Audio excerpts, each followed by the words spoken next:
Then let's turn our attention to Gaza, where UNICEF says severe weather conditions have made humanitarian relief efforts for displaced Palestinians more difficult. Yeah, although a ceasefire began of sorts in October, strikes have continued, and the organisation there says that the education system in Gaza now faces near total collapse.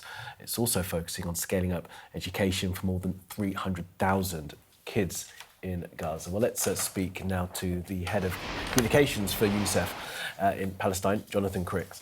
Jonathan, thanks so much for making the time to speak to us today. Just tell us about the situation that you find yourself in right now, trying to work in Gaza. Well, the situation for the children and the families in Gaza are still it's an absolute catastrophe. I mean, wherever I look around me, I see thousands and thousands of makeshift tents. So this is as simple as that. You have almost 700, 800,000 children who are living in the worst possible conditions.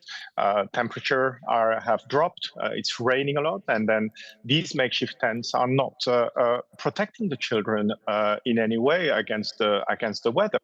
There's not enough toilets. They don't have access to enough water. So when I meet the children here in the Gaza Strip, you know, they are very dirty. They have rashes on the skin.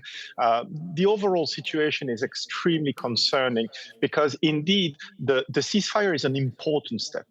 For 3-4 months now, we have been in a situation where the bombardments have drastically reduced. Yet we still have 100 children who were killed since the beginning of the ceasefire. So it is far from being perfect. But in terms of humanitarian aid that has entered, there has been progress, and also in terms of, I would say, little more stability. But that doesn't mean that the daily life of the children here has improved drastically.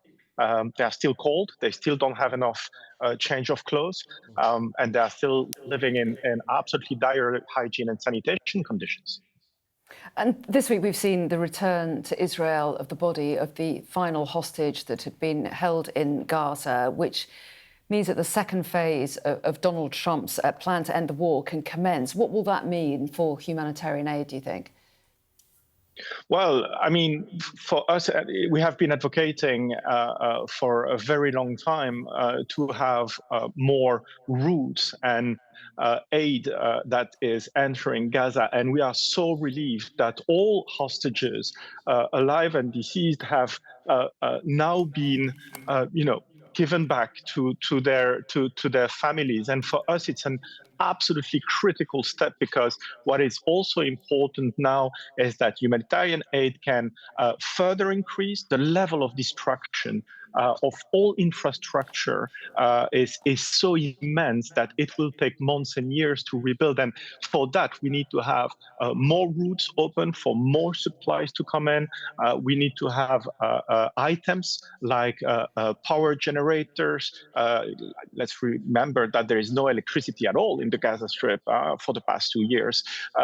No electric line, only electricity provided by generators. So there is a need for more generators to power hospitals, to be able to deliver services, to pump dirty sewage water, which is, when it's raining here, you have open air sewage among the displaced people tents. So there is a lot more that needs to be done. Okay, Jonathan, and just final point to you. The IDF reported in Israeli media saying that they have now acknowledged that there are at least 70,000 people have died in Gaza, the figures that the UN and other groups had said. What will that acknowledgement, if it's confirmed by the IDF, mean for the work that you guys are able to do? I mean, it's really showing the scale of and the toll of this horrible war.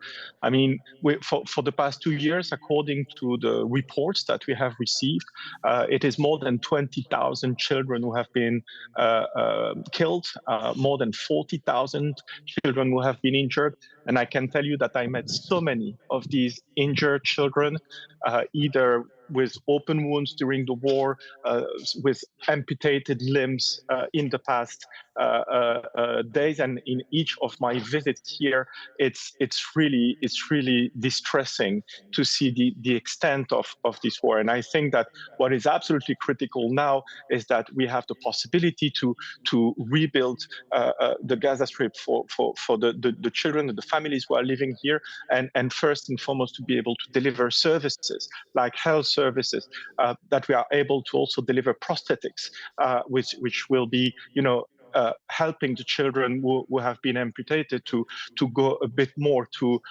a normal life. And we are delivering already a lot of mental health and psychosocial support, because I can tell you that almost all children that I meet are deeply traumatized. Okay, Jonathan Crick from UNICEF, appreciate your time today and all the best in your work. Thank you.